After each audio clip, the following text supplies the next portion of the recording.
Good afternoon and welcome back. If you're just joining us, this is the POLITY.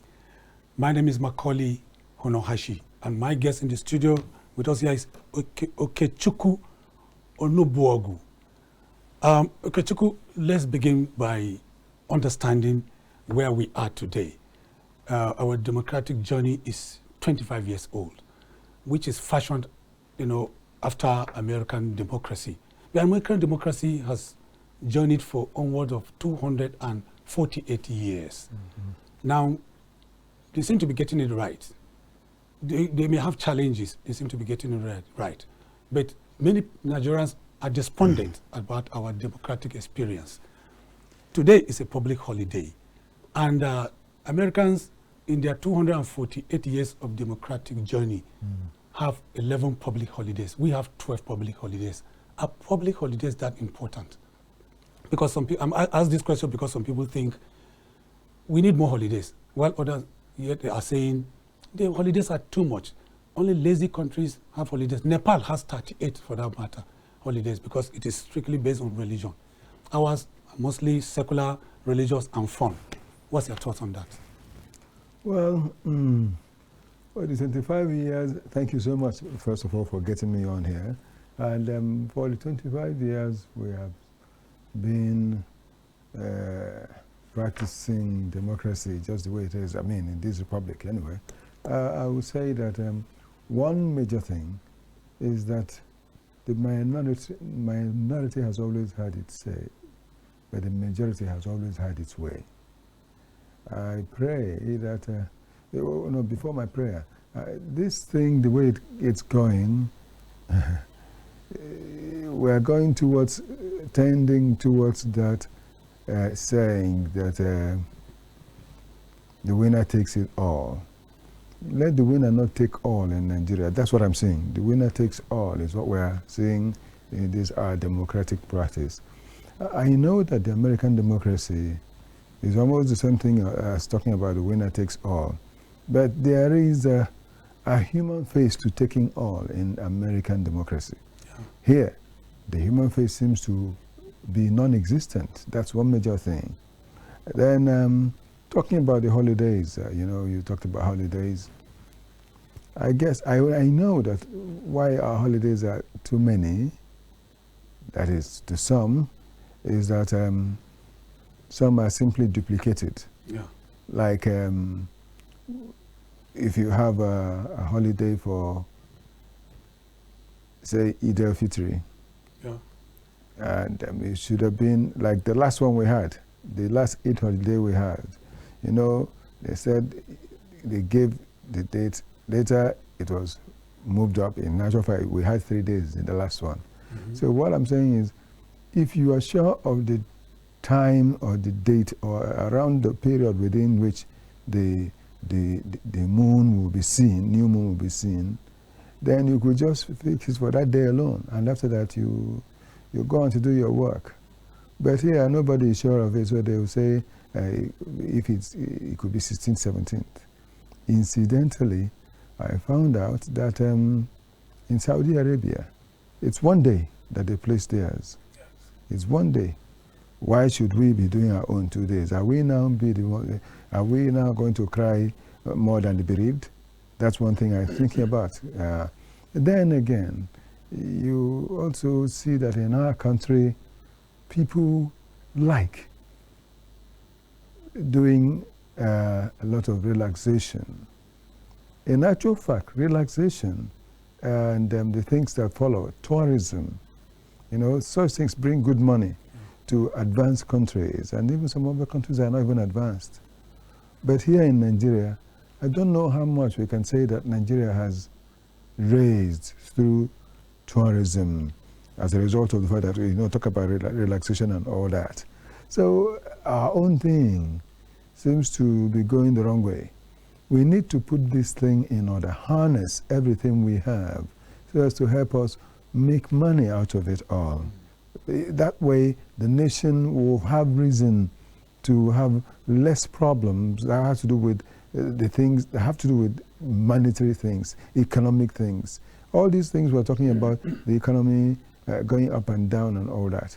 It's because we are almost, I want to say, a mono-economic nation. It's only that one that gives us things. But look at other countries, like Switzerland does not have any of all these things. Yeah. But Switzerland is not a poor country by any means. It has its own time, they take their own breaks, they have their own holidays, but they use what they have to achieve what some other people have been looking for many years. Well, democracy, I know, I have been told, we have heard, that the worst democracy is better than the best military government. Now, this day before President Muhammadu Buhari made it expedient and made it a law for us to celebrate or to mark this day as our Democracy Day. It was being marked to reflect the flows in our democratic process. But on 6th of June, 2023, Muhammadu Buhari made a pronouncement that June 12th should be set aside as a date to mark our... You mean the present president? President Muhammadu Buhari. No. Yes, in commemoration of the widely circulated victory of the election that brought about the emergence of MK Abiola in 1993. Into 1993. From your own point of view, do you think we deserve such a holiday? Well, to mark Democracy Day on June 12th, because we usually hand over on the 29th of May. To me, I see it as a duplication of something. Incidentally, anyway, they have moved it entirely, because the last May 29th, there was no holiday. There was no holiday. And very soon, too, it will become that May 29th will become as ordinary as every other day. But I must say that May 29th is still a significant day, because that was the day we started this, what do you call it, democracy we're talking about. It was May 29th that the military handed over to Olusegun Obasanjo, former president. And from then, that was why he now said, this day becomes Democracy Day. Yeah. But I don't know what this present administration, maybe, I would say, have against that man, because it seems like all the major things he has fixed, they are altering. But what I want to say is, whatever it is, let's make sure that we're working towards making this nation a united nation and a viable nation above all else. See, soon we're talking about, I don't know, maybe I think it's because I'm more of thinking about the economic matters more than anything else. How many states in Nigeria could be economically viable, described as economically viable states in this country today? It's when you have a lot of money that you start resting. It's when you have a lot of flow of money into your economy that you enjoy all these holidays.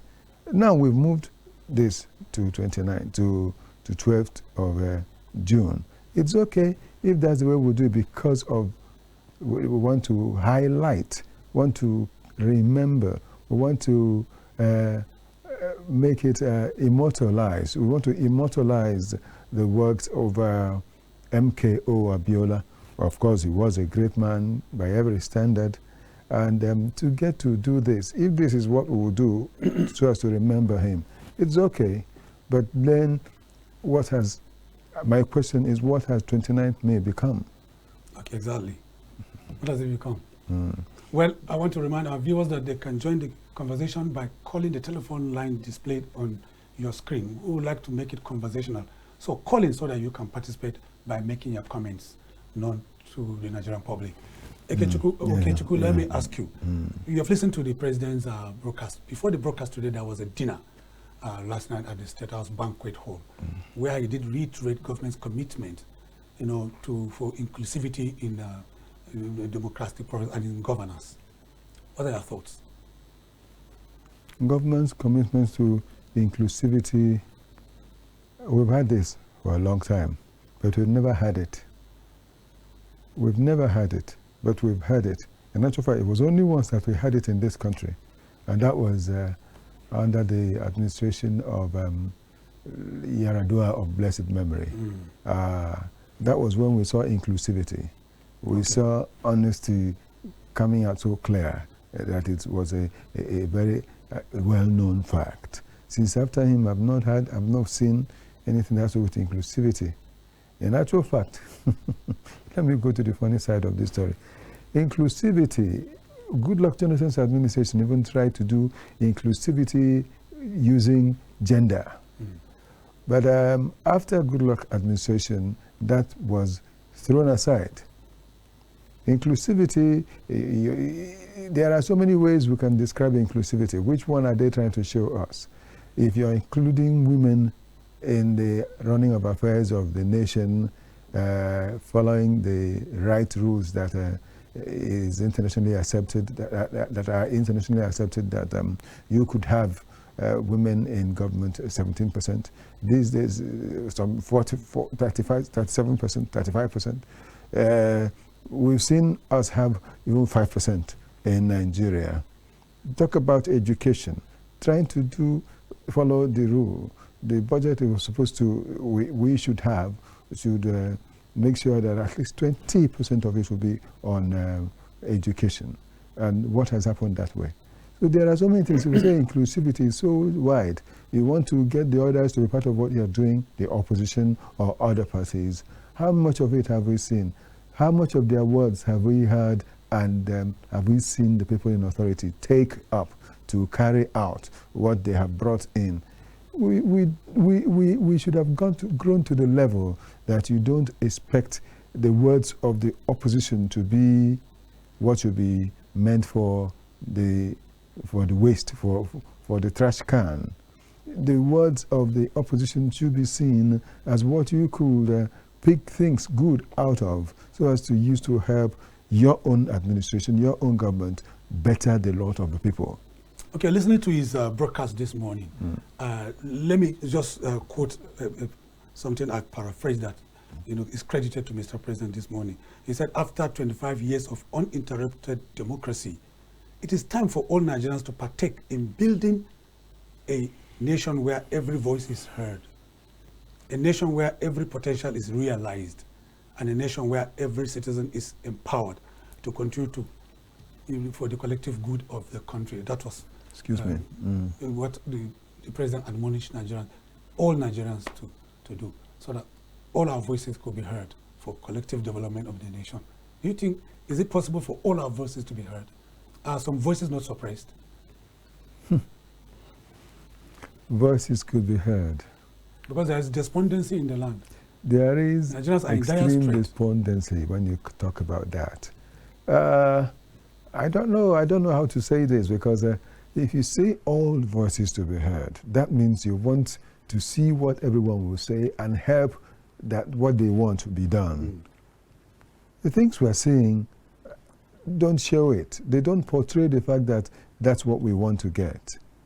Please, I must say, for governance, there should be less of, use the word animosity, less of what we can do to suppress every other person, that it must be us, it must be us. That's what I'm seeing. That's what we're seeing in this country today. So let's let everyone bring forth. Okay, let me come down and make it clearer. If you talk about this, there is a region, okay, there are some regions, let me not say just one, that are claiming that they've been marginalized for so long. And one particular one is the major one that everybody is talking about, and we are just stressing. They say a thing, they are attacked and shut down and made to keep quiet. Are we still talking about inclusivity? Are we still talking about letting every voice be heard? Someone has been incarcerated in a long while, and nobody, they have said everything they can, and nobody is listening to what they're saying. For the sake of unity, for the sake of acceptance, for the sake of being together, working in agreement to achieve a better Nigeria, we should have had him out of the place. Remember, the other man, Iboho or something like that, Oboho was incarcerated some time ago. Where is he now? A free man working all over the land. And what he was charged for is just almost about the same thing with the other one, that is Kanu. Do we still remember that there is a man that was his own is even for what do you call it, for religious purposes that he was held? That is El-Zakzaky. What is happening? We say we want everyone to be heard. Let them say what they want to say. You in government, take care of, check the things they have said, bring out the ones that you need and let the other ones be cast aside, and then see what we can do to help. We are looking for how we can have peace all over this country. Yeah. These matters can help us have peace, whether up north or down south. Peace is the most important thing we need to work with. And if we don't have it, I wonder how we can progress. That's one thing. Okay.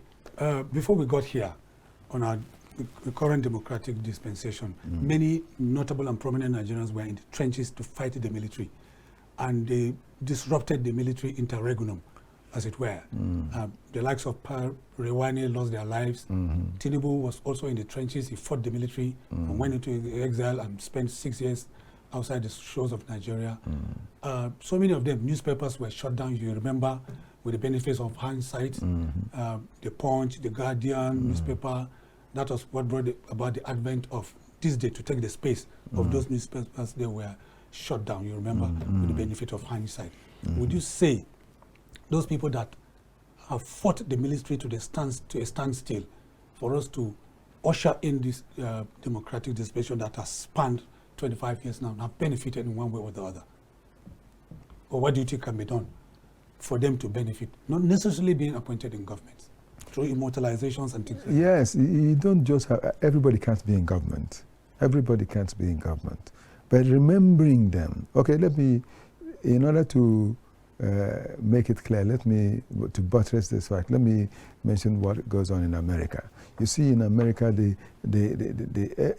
everyone that is a veteran soldier in America is respected perfectly, given so many accolades and respect, so much respect everywhere, that wherever they go, there are certain things that will be done for them when they are seen anywhere. Today, we have a lot of such people. In our own climb, what we have is that you forget about them. Even when they are brought up for you to remember, you choose not to remember. Not that you don't want to, but they will choose not to remember. So immortalization is good, but it's not only through immortalization that it can happen. We could, once in a while, remember their birthdays, mention them, talk about them, let everyone, since they are, the ones that are still alive, but the ones that are dead, remember the families. Some of these people did so much for this nation, whose families are at a time like this suffering. Who cares? Who cares? Who in authority cares is the question. The other day, I heard the sons of Akin Kube. They are talking about how to bury their father. Okay. The man that, when you talk about, there are things that we need to, the national flag. And nothing is happening. Yes, King Kumi, yes. And yes, they are asking, how do we bury our dad? Is that the kind of thing we need to hear in this country? No, that's not. Such people are people that will need that. Let anything that concerns them be a national matter. Let them let things concerning such people be handled by the national affairs, even so as to make others have the zeal, the desire to come up and do something else that will help the country. Well, there is a comment made by the president that seemed to have provided some sort of silver lining on the horizon with regards to the back and forth, tussle between organized labor, TUC, and the federal government concerning the minimum wage. And he did say that very, very, very, very soon he's going to present an executive bill to the National Assembly for approval that will, will have a threshold, an agreed threshold for the minimum wage to be agreed upon. That will be paid. Minimum wage. Minimum wage. Still in the news. Living wage. Well, let's wait and see. I would say let's wait and see. Because no matter what he presents, that's the president. Yes. Whatever he presents, if it is still not in line with what the labor has agreed, it won't still work for this country. And now I pray that God will help him, that he'll be able to present what will be accepted by the labor, the organized labor. Because one thing is, someone asked me a question. He said, put these people that are in authority, especially maybe, let me use the word the fellow used, the people in the National Assembly, put them into perspective and find out. See, can you give them 60,000, all of them, let them take 60,000 as their take-home for 1 month. Then let's see what how they will feel. Maybe afterwards the main money will be returned, but at least for now, let them have it. Are they not human? That's why I would say that it would even be better, since we're thinking of how to get some more money and to make sure that things happen well. Let that practice, I mean the work of the people in the National Assembly, let it be not what should be done on a daily basis and you'll be paid on a monthly basis. Can't it be done pro rata? Can't it be done, you have your work, you're doing your work, and when it's time for you to come and do this, you just come. Let it be part-time for all of them. That way, it will help save a lot of money. Some people are asking, why even do we have the bicameral thing at a time like this? We could, I mean, we're looking for ways to reduce cost and ways to make sure that the workers benefit from these things. Because in all of this, what do we do with the workers who are the people that are in these offices taking care of what the politicians will come and enjoy and go? If you don't take care of them, it's just like saying we're fighting corruption. You're fighting corruption and you're letting the man working in the office take 20 naira, 30 naira home, and you carry 4 million home. Tomorrow you say you want to fight corruption. You can't fight it. You can't fight it. Make them comfortable. When they are comfortable, they will help you fight it. They know everything about this corruption matter. They know every loophole. So if our president would want to do something to help, let him look that way. Get them perfect. Get them, no, it can't be perfect, but get them okay. Get them at least to be comfortable. That when they remember, oh, this is the work that gives me this, they'll be happy to go for that work. So I'm happy you talked about the bicameral legislature. Yes. And I also told the same line with you that we don't need the two because we're talking about cutting the cost of governance. That's it. That reminds me, only 2 days ago, about 30 lawmakers, 35 of 35 lawmakers, half of the National Assembly, that's House of Representatives, led by Ikenga Oguchinyere, a member of the House of Representatives from Imo State. Yes. They presented They presented about 50 recommendations to amend the Nigerian Constitution. The first topping the list is the 6-year, one single term for the president and governors. What's your take on that? We've seen it before. We've seen it before. This time is about the first time that 5-year, 6-year term is coming. I remember that Goodluck Jonathan made it the other presidents, past president of this country, stressed it. He even wanted to start with him, to begin with him, that he was willing to give up other years and do this, which was a wonderful thing, I must say. He was willing to give up some years to make sure that this 6-year term started. But it didn't work. I wish it will work, because what they have is a beautiful way of getting us to have peace in this nation and to save cost in this nation. You know, when it's like that, somebody comes in and knows that you don't need to fight to go and get a second term or second tenure. Just face what you've come to do. Finish it and go away. Let another person come and do this.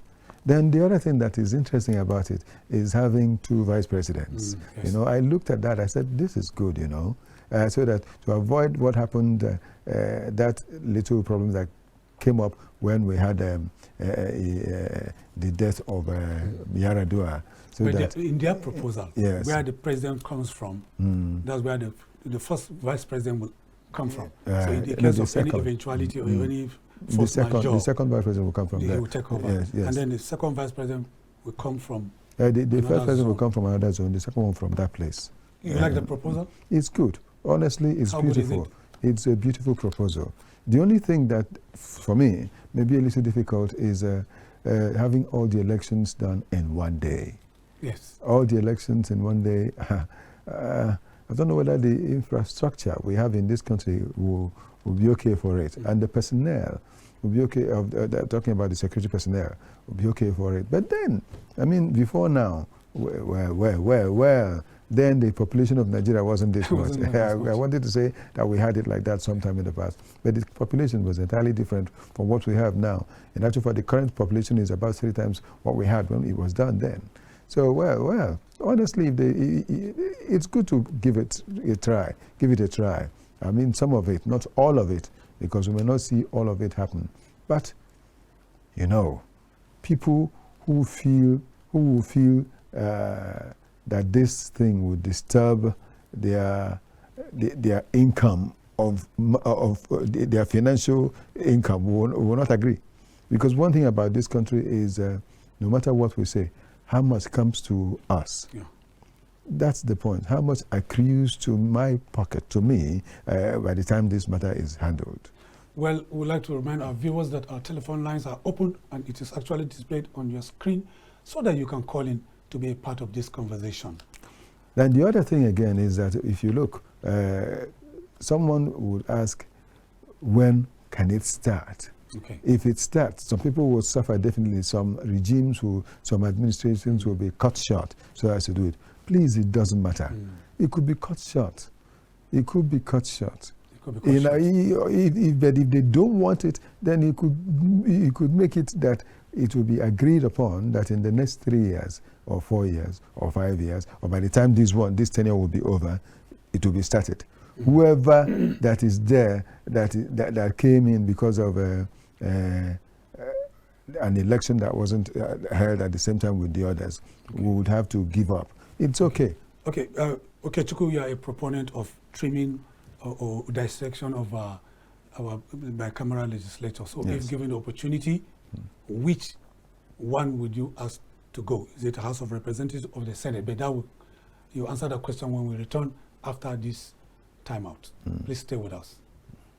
At a media chat in Abuja to celebrate a 1-year implementation of the Nigerian Data Protection Act, the Commission said during its 1-year active operation, employment has been generated as a means to fulfill Tinubu's administration agenda, creating more employment for Nigerians. In fact, through launching this as a commission, we are launching the training of 1,000 data protection officers that will be trained and certified within the next 1 month. The process is already in the works. And whoever is trained, I had told friends there before that you can also create a profession from this ecosystem, apart from being a journalist or a media personnel. You can create a profession from this. If you are trained and certified as a data protection officer, you can still be doing what you are doing now, be serving as a DPO for your organizations. So the portal will soon be opened. We advise all of you to benefit from this. If you are to pay, you can't be less than $1,000 for the training and certification, but we are offering this free of charge as part of the job creation initiative of Mr. President. Dr. Vincent further reviewed the Commission's achievements since 1 year of implementation. Part of what we have even done also is to have a national certification body, and I'm sure some of you may be aware of this, that we have licensed the national certification body instead of writing foreign exams to be certified as data protection officers or professionals in the country. We now have a national certification process. And we have designed it in a way that there is something in it for everybody. Our already licensed DPCOs will do the training, while his certification body will conduct the exams and the certification. Many things coming to this ecosystem, dealing with job creation, awareness, respect for the country, perception of who we are, what we are capable of doing in the country, all these negative perception. This is one good thing that is coming out of Nigeria at this critical moment. And all I just wish for all of us to support this process. More so, Project Coordinator, Nigerian ID4D Project, Sunday Odoli, said the Commission is committed to protecting Nigerians' data information and pledged more support to the Nigerian Data Protection Commission. We are interested in their personal information and in safeguarding the personal information of every citizen of Nigeria. And that is actually the major task of the Nigerian Data Protection Commission. As a project, we're ready to support the Commission to fulfill this mandate and ensure that we all reach out to the whole Nigerian citizen to ensure that their personal information are safeguarded. The Commission, however, urged Nigerians to cooperate with the federal government in data protection. The unbearable cost of essential commodities in the markets has been described as provocative to the populace.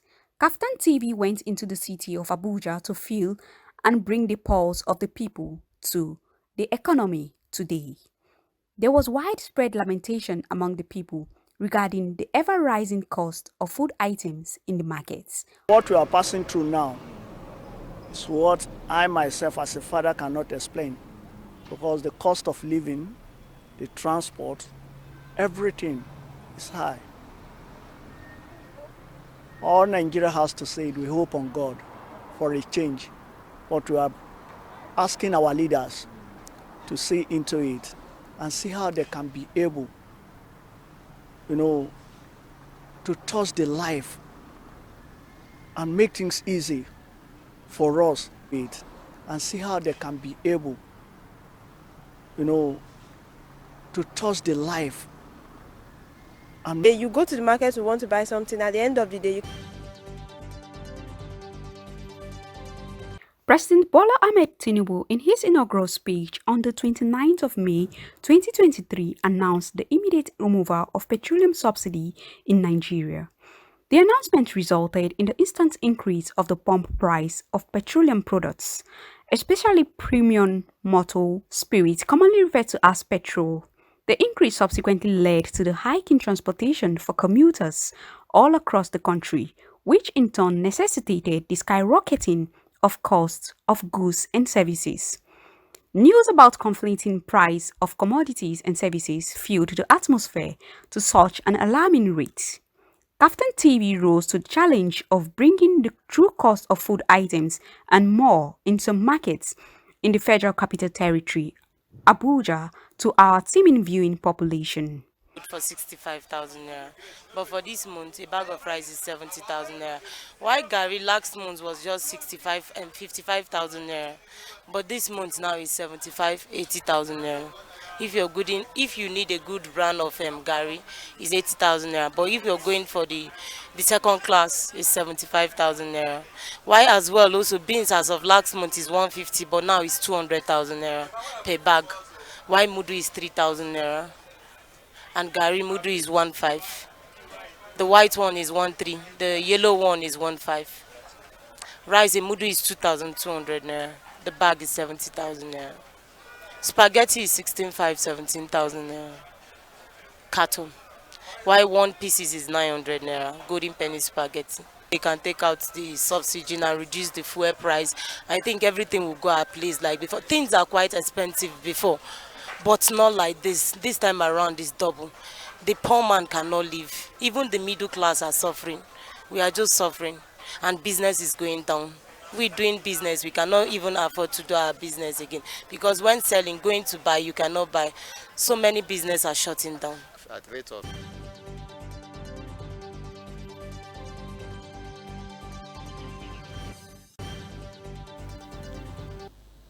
You're welcome back. My name is Maucauley, Hunohashion, and those were Nigerians bearing their minds on the economic situation and cost of living in Nigeria in the course of our 25 years of democratic journey. With me still in the studio is Okechukwu Onugbo. I want to remind viewers at this point that they can still call in to make their comments so that we can make the program conversational. They can call in to participate. We'll be waiting. Okechukwu, I asked you earlier on before we went on that short break that if you are to choose, if you are given the latitude to choose between the two arms of government at the legislative level, House of Representatives or the Senate, because we are a proponent of unicameral legislature, which one would you suggest that should go? I want to say this, say it this way.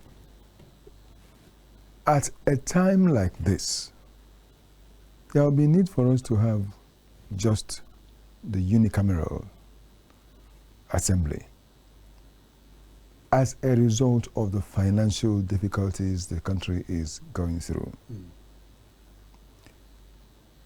If the economy improves and there is a settlement, you know what I mean by settlement? We'll have a settled program that makes sure that ensures that money is where it should be. It could be restored that we'll have the bicameral thing. But for right now, I think one of the things we can do to save cost, to save some fund, to help even put the workers in the mood they ought to be, is to get it done. And if you look at the two at a time like this, the very active people we have, I'm not saying that the senators are not active, but the ones that represent the people the more, because in a senatorial zone, there are what do you call it now? Where the people there, these what the members of the House of Reps represent. They are representatives, they are constituencies. So instead of let's just take the constituencies and leave the senatorial zones for now. It will help because these members of the House of Reps represent these constituencies, and it will help to make sure that people are well represented. With them alone, people are well represented. Okay. But let me stress it. Let nobody say that I don't want the Senate. I do want it. But for now, because of the way the economy is, it would be good for us to pipe low and do it the better way. Okay. Southwest governors rose from a meeting about 3-4 days ago, and key on the list of their recommendations is they are backing, the creation of state police. What do you think? That's what we've been hearing for so long concerning state police creation, So I think maybe Nigeria is not ripe for it. Because if it were ripe, if the country were ripe for it, we would have had it by now.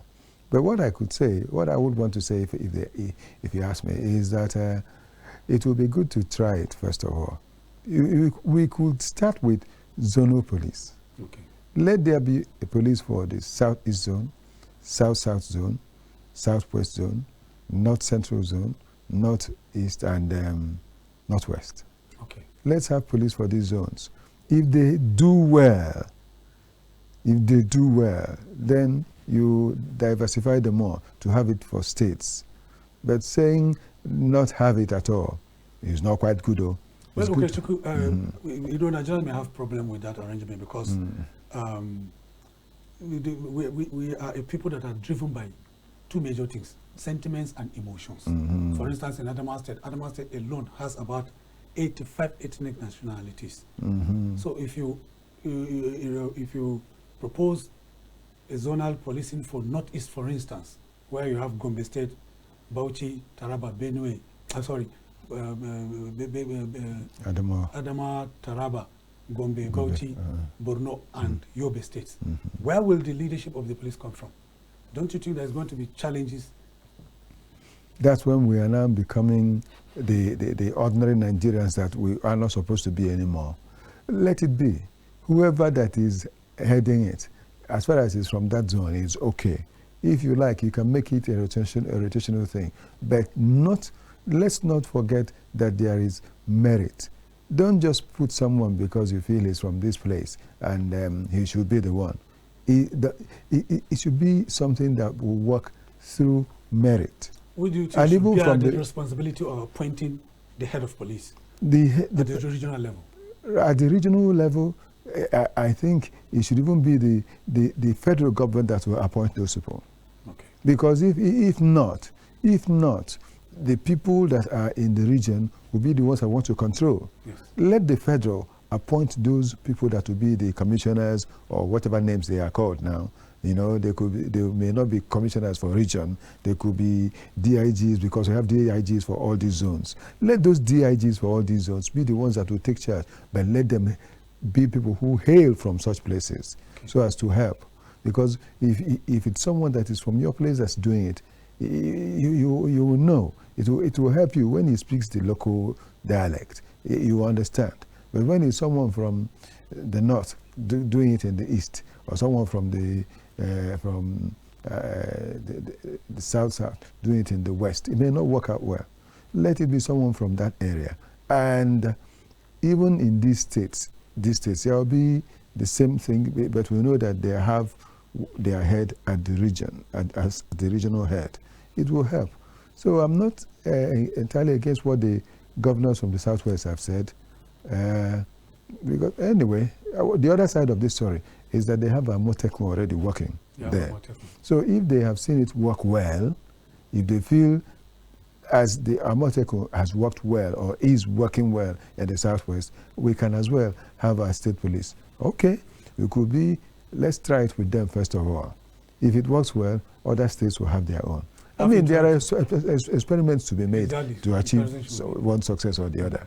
I've interacted with some prominent Nigerians immediately after the president's speech, and some of them were brimful of optimism that the president was going to address restructuring, even if it was a passing mention. But restructuring was, he didn't dwell on it, he didn't touch on it, and some of them argue that it could be inadvertent or intentional. What do you think? For me, I would say that I don't even think restructuring will ever be mentioned. Why did you say so? That's what I think, because when there is election, when there is campaign, or when there are campaigns going on for one election or the other, people will get everything to put into their strategy so as to make people vote them in. But when they get into power, they see that it's not the way we saw this thing from outside, that we're seeing it now, we're inside. That's the truth. So I don't even think it will ever be mentioned. Okay. I don't think it will ever be mentioned until someone that is very strong enough and prepared for it comes in. But now, I don't see it coming even in the next 5-6 years. That is under the current administration. But if it changes, okay, all good and fine for us. Because one thing I know is that anyhow it goes, it's good for Nigeria. Well, there's a bill that is brewing some sort of crisis at the Senate today, and that has to do with the ban on open grazing. The bill was presented by a senator from Benue State, representing Benue State, and it was kicked against by some northern senators. That brings to question the number of representation at the National Assembly. Do you know that if a bill comes to the House of Representatives, because Kano State has 44 local governments, so they have more representatives, you know, that have numbered 3-4 states put together. When they raise their hands, they can filibuster any other state, any other people. And their bill. That is the main thing that we should even consider. Why should it be that we are in a republic, we are in a federation, and some people are more than the others, and nobody's saying anything about it?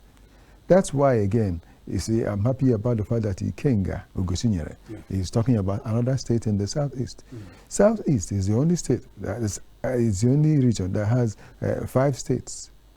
Others have 6, but not what? Is it not central? No, it's not central. Not. That has 7. 7. You know? Not central. Yes, it has 7. Northwest. Northwest, yes, northwest. But the others have 6, but Southeast has 5. I mean, in all fairness, let every state, let every region have the same number. Out of with patriotic fervor, or honestly, saying it because you're an Igbo man? No. I'm not talking about it because of the fact that I'm from the Southeast. No way. I'm saying it what it should have been. If it were to be the North, any state in the North that has it, this is what I would have said too. Okay. Then talking about that, having 44 in the House of Reps from one state, and the others will have about 6 or 5, and another has 7. What, I mean, is it not the same state? Since we are all states, it should just be the way it should have been, like in the Senate, where you have somebody from the North, from the Central, from the South, or from the East or West, depending on the way they have it. But there are 3 senatorial districts in each state, is it not? If that is the case, let it be the same thing with the House of Reps. Let's have equal number of people in all these states. Do you believe that creating one additional state from the Southeast will dissipate dark clouds? It will not dissipate the clouds, because it's not just creating one state from the Southeast that is the problem. Okay. But the number of people that are involved in, like, take, for instance, Kano. Okay. That's what I mean. I remember that some time ago, 1999, that administration, when President Tinubu was the governor then, that they created some local governments that the federal government kicked against and starved them of some funds. But he went on to look. Creative. Yes, I saw it then, and I still see it today as something worthwhile. Yeah. You should have more. We should have more. Anyone, if you know you have the ability, if you know there is economic viability, create it. Let them all work. Let them all work. If they work, after all, look at it. Lagos State is one state in Nigeria that brings in the highest revenue into this country. So why shouldn't they have it? What do you think? What is that one single thing that has made Nigeria to be a mono economy, rather than diversifying into so many areas? It's political will of the people in authority. Okay. We lack it. What about the subnationals? Is it not the same thing still? It's the same lack of will. People in authority. It's the same lack of will, because authority is authority wherever. If use one state now, any state that's doing something, and you say that they have a lot more than just oil, let's work on these things. Let's face it.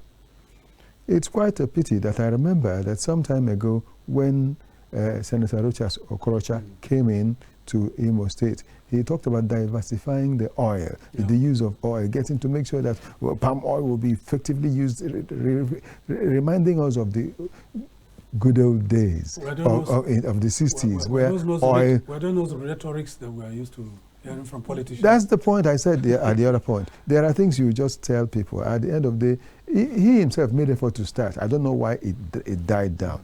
Even Kano in the north, remember that pyramid of groundnuts. Yes, exactly. Groundnut is still here. We still have groundnuts in this land. Why can't we have those pyramids again? What is the problem? Because everybody is seeing big money from somewhere, from oil, from whatever, so they jettison the idea of working to achieve that again. Anyway, what I want to pray for is let there be security. If we have security in the land, it will help so that the farmer will be free to go to the farm and get the farm inputs. Okay, and then the second thing, let there be roads, good roads, accessible roads to all these agrarian areas. It will help. Okay, so in about 40 seconds, let me ask you, is celebration galore today to celebrate our 25 years of democratic journey? Eagle Square is agog with activities, and major TV stations are covering live. So also the subnationals, the states, there are celebrations across the land. In a state of despondency and their strikes, by Nigerians, do you think we have every reason to celebrate? As far as there is life, there is hope. So I believe that if you are alive, you should be glad that you are alive. It's just like a man that is married, or a couple that is married, and that couple is 25 years, and they will celebrate their 25th wedding anniversary. It doesn't mean that they are not suffering out of hunger and all that. They are not suffering lack and all that. They are going through all these things. But for the fact that they are alive and they've been together, that marriage has not gone into divorce. They are happy. They thank God that they are up to 25 to celebrate. So today, celebration that Nigeria is doing is not because of the fact that all is well. It's not yet Uhuru. Okay. The simple truth is because we are still alive and well and struggling to still achieve something in spite of all the wahala all around us. Let me use wahala. We are still there. That's why. Okechukwu said it's not yet Uhuru, and on that note, we'll call it a day because that's the size of our program on the polity. From myself, Maucauley, Hunohashion, and the entire crew that have made the program possible, I would like to thank Okechukwu Obuagu for making it out today. Thank you so much. To be a part of this program. Right. Thank you, viewers, for being there. See you next time. And from everyone here in the studios, it's bye-bye.